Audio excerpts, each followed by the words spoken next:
le monde est là.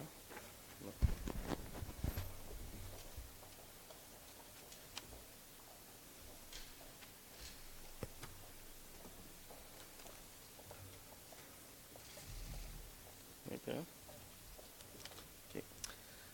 Donc, bonjour et bienvenue à ce point de presse au sujet du réseau électrique métropolitain en présence de M. Denis Coderre, maire de Montréal et président de la communauté métropolitaine de Montréal, M. Marcel Groslot, président général de l'Union des producteurs agricoles, et M. Michael Sabia, président et chef de la direction de la Caisse de dépôt et placement du Québec. Michael, M. Groslot et M. Coderre vous adresseront quelques mots. Le tout sera suivi d'une période de questions pour les représentants des médias. Donc, Michael, à vous la parole. Merci, Maxime, et bonjour tout le monde. Merci d'être ici.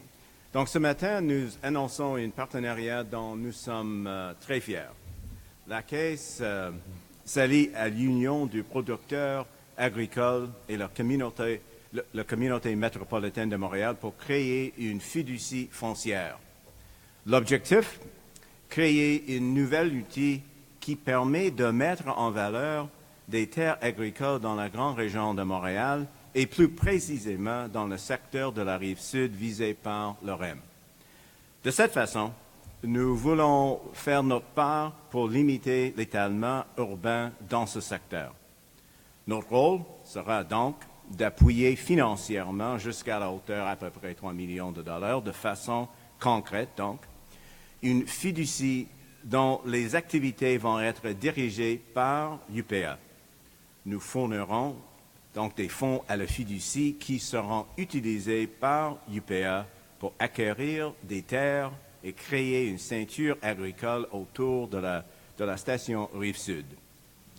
Avec le REM, nous avons une occasion unique de transformer le transport collectif dans le Grand Montréal, mais aussi une occasion d'amener des solutions innovantes aux questions qui sont soulevées. Depuis que nous avons lancé ce projet, nous avons dit que nous voulions travailler de façon différente, en recherchant les opinions des autres, en écoutant les suggestions qui nous sont faites, en perfectionnant notre projet avec l'apport de nos partenaires et de communautés. C'est ce que nous appelons l'ingénierie en continu. La fiducie foncière que nous annonçons, c'est exactement ça. Une initiative fondée sur les besoins exprimés par les municipalités pendant nos consultations. Une solution amenée par des groupes que je voudrais remercier, des groupes environnementaux, comme Équiterre, Vivre en Ville, les conseils régionaux en environnement du Québec et également la Fondation David Suzuki. Un partenariat innovant avec l'UPA pour mettre en place cette solution en s'appuyant sur la vision et les pouvoirs de la communauté métropolitaine de Montréal en matière d'aménagement. C'est ça, le potentiel qu'offre le REM. Rassembler des gens qui sont prêts à trouver des solutions créatives, des solutions nouvelles dans une mode de collaboration. Et en bout de ligne, faire du REM un meilleur projet au bénéfice au Grand Montréal. Nous voulons donc lever notre chapeau à Marcel Groslot, également à Denis Coderre, et aux gens de leurs organisations qui ont travaillé à créer cette fiducie foncière. Pour la suite des choses, la gestion de la fiducie va être laissée aux vrais spécialistes des terres agricoles, nos amis de l'UPA. Comme on dit, à chacun son métier. Et c'est pourquoi je vais passer la parole maintenant à M. Groslot. Alors, merci beaucoup, M. Sabia, M. Coderre.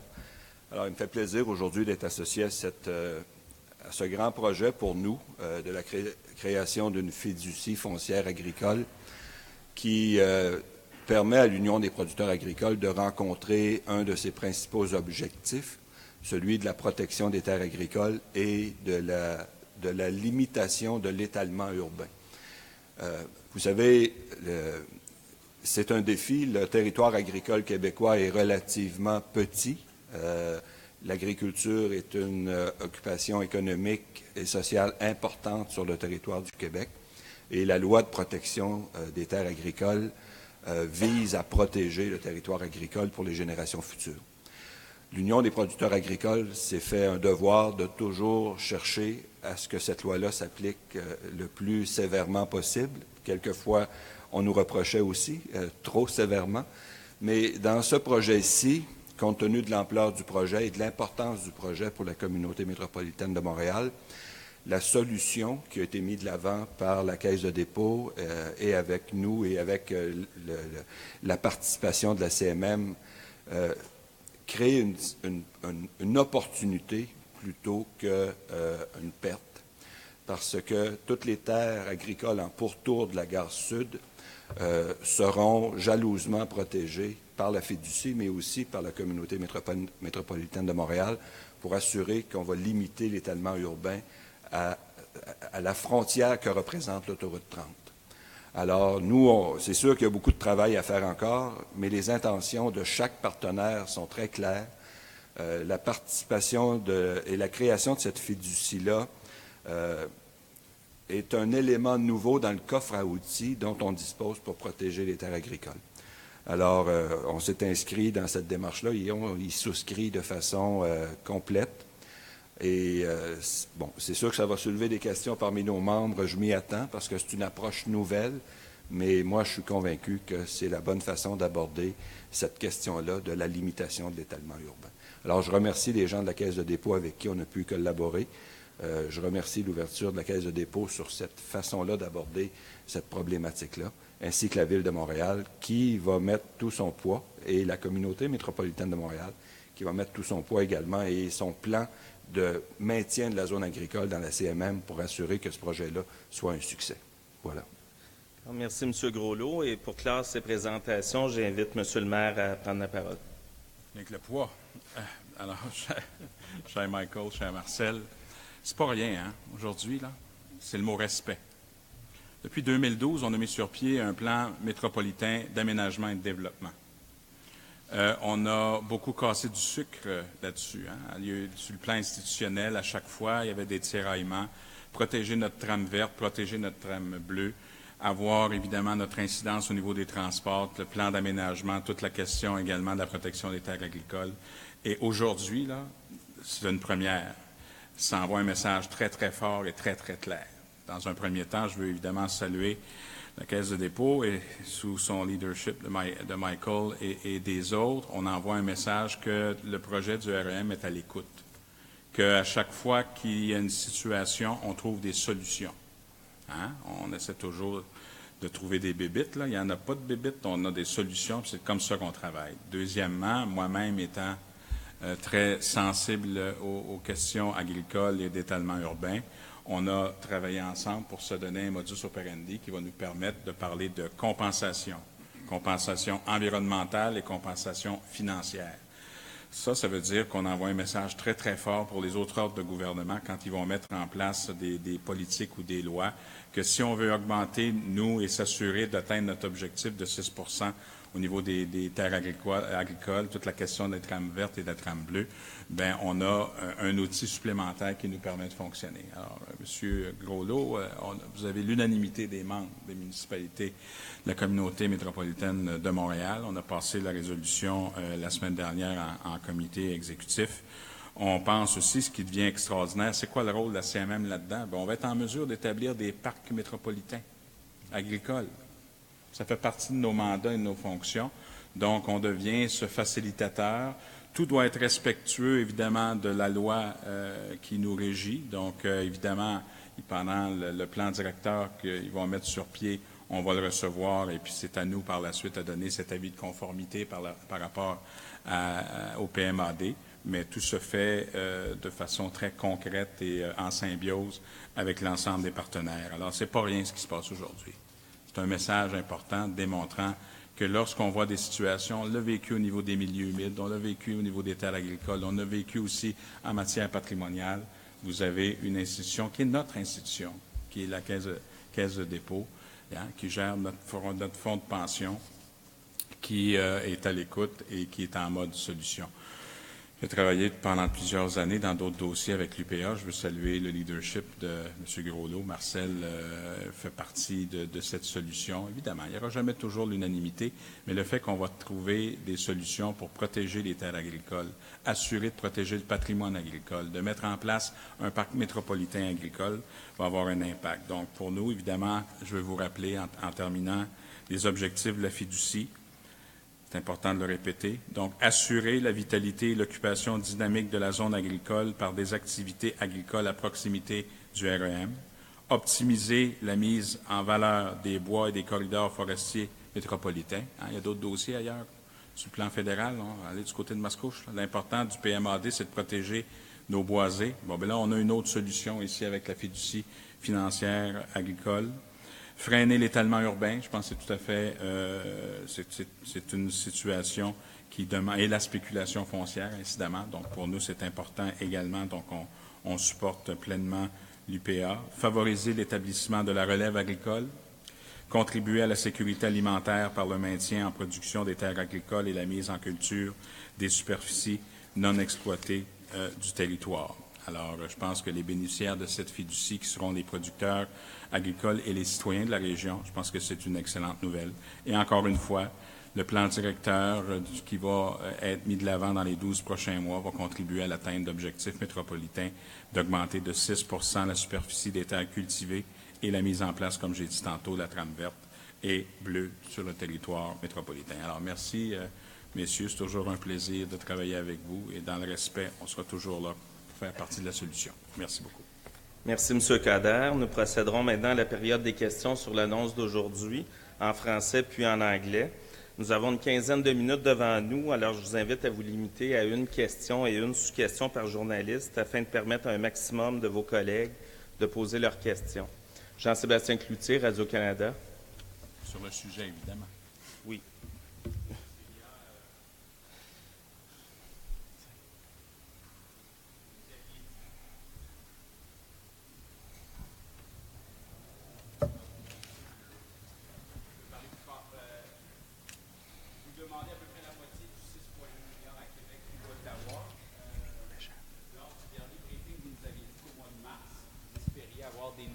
Pouvez-vous nous dire comment vont les négociations? Est-ce qu'il y a des annonces qui s'en vont? Je dirais que sur la question de nos discussions, nos conversations, je ne veux pas utiliser le mot négociation parce que c'est vraiment une atmosphère de discussion et des échanges. Je pense que nous sommes très à l'aise avec le progrès que nous sommes en train de faire avec les deux paliers du gouvernement à Québec et également au Canada. Et donc, ça avance bien. Il nous reste des choses à faire, du travail à faire. Le projet est un projet d'une ampleur importante et on a des questions complexes, mais il y a toujours des solutions. Donc, non, je suis bien content de l'état d'avancement de cette dimension de notre travail. Les choses avancent bien. Thierry Larrivée, Terre de chez nous. La Rivière, excusez-moi. Oui, j'aimerais savoir comment vous pensez que l'achat de 30 hectares va permettre de vraiment limiter l'étalement urbain. Parce que vraiment, il y a beaucoup d'hectares vendus autour de la table. Oui. En fait, dans le décret que le gouvernement va adopter, il y aura justement 30 hectares qui seront de la zone agricole qui devront être exclus du territoire agricole ou de la zone agricole pour servir à recevoir la gare. Mais ce qui nous intéresse, nous, c'est tout autour de ce territoire-là, de protéger tout le territoire qui est adjacent à ce 30 hectares-là pour empêcher justement qu'il y ait des projets immobiliers ou d'autres projets commerciaux qui viendraient justement favoriser l'étalement urbain sur cette périphérie-là du 30 hectares. Voilà, c'est ça. Donc, et la CMM, dans le projet que M. Coderre a mentionné, de création d'un parc agricole, bien, ce territoire-là fera partie de ce parc agricole-là. Sur ce territoire-là, il y a des boisés, il y a des terres déjà exploitées par des producteurs agricoles. La plupart sont loués à des gens qui détiennent ces terres-là. Certains sont des promoteurs, d'autres des propriétaires.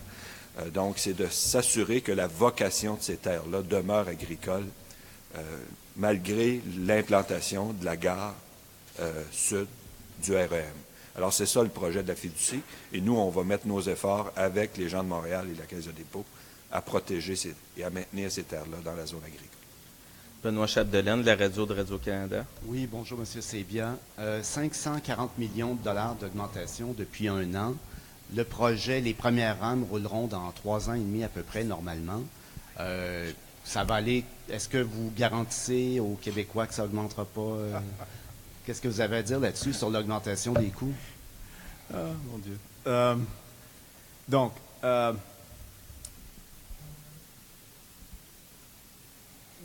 nous avons dit à plusieurs reprises,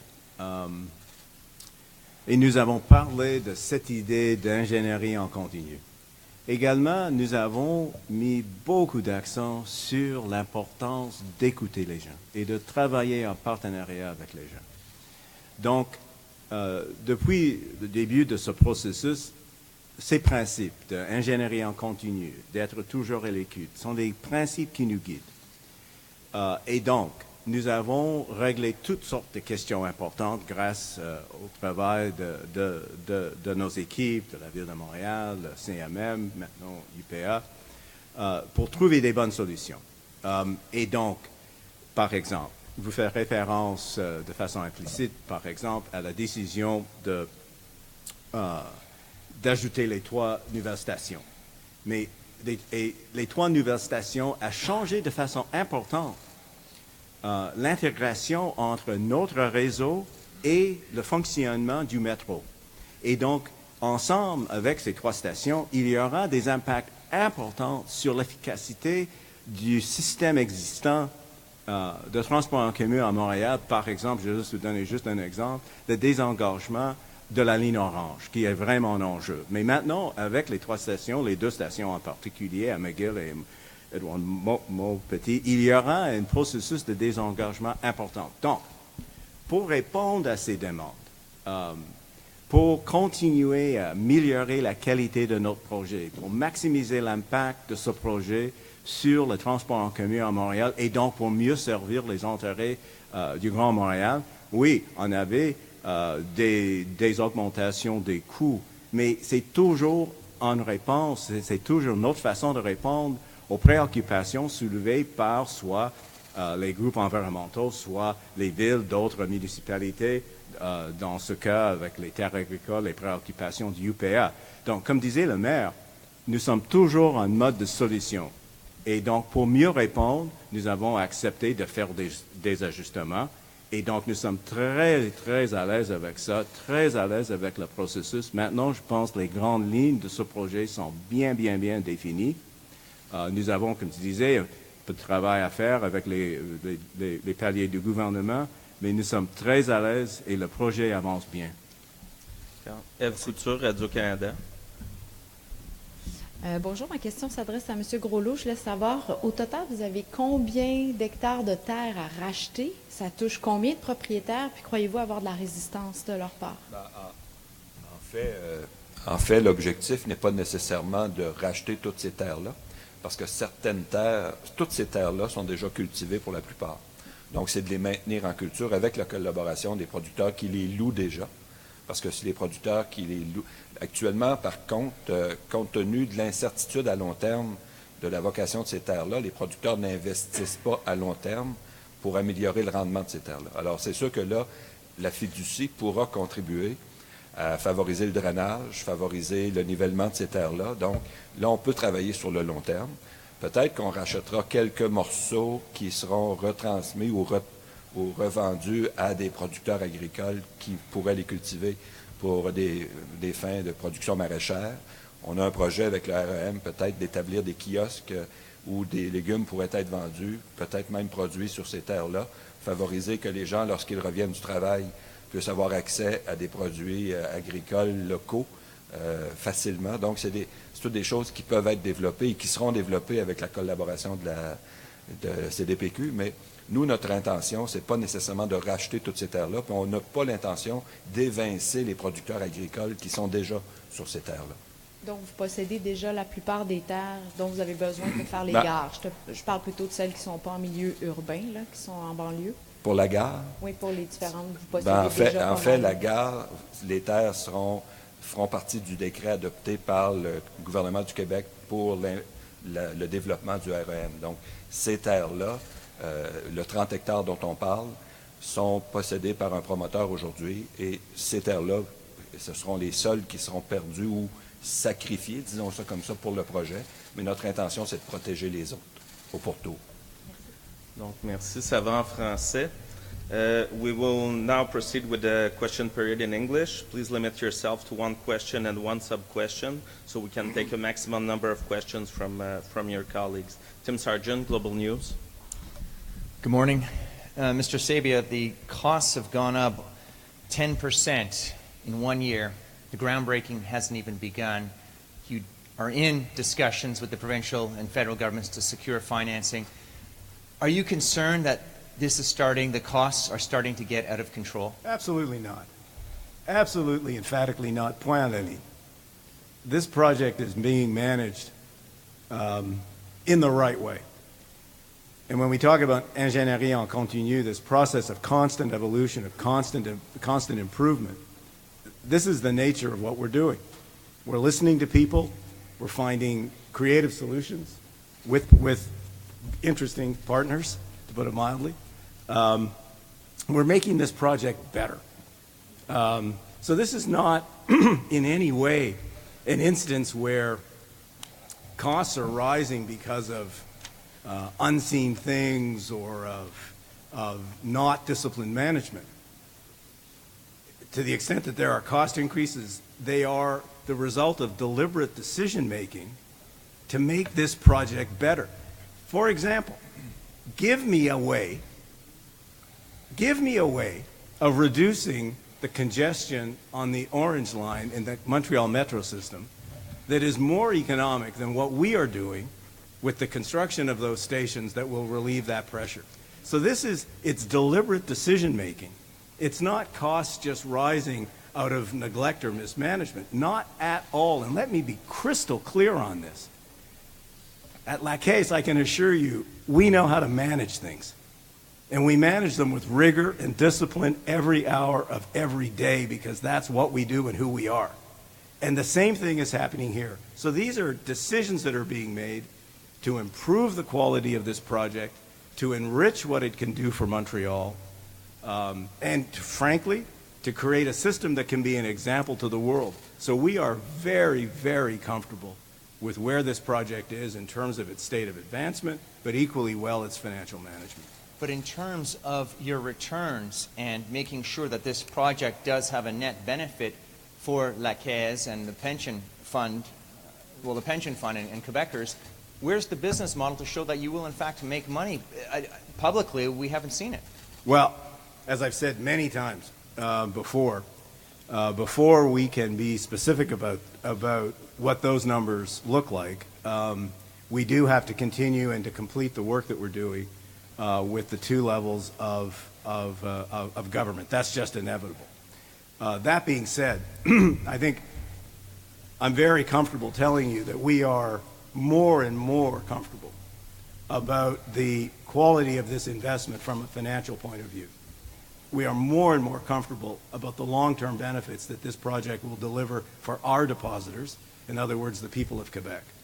And as you know, this is not a project that we would embark on if it were not going to be a project that delivered what it needs to deliver for the pension fund and the pension security of the people of Quebec, because that's fundamental to what we do.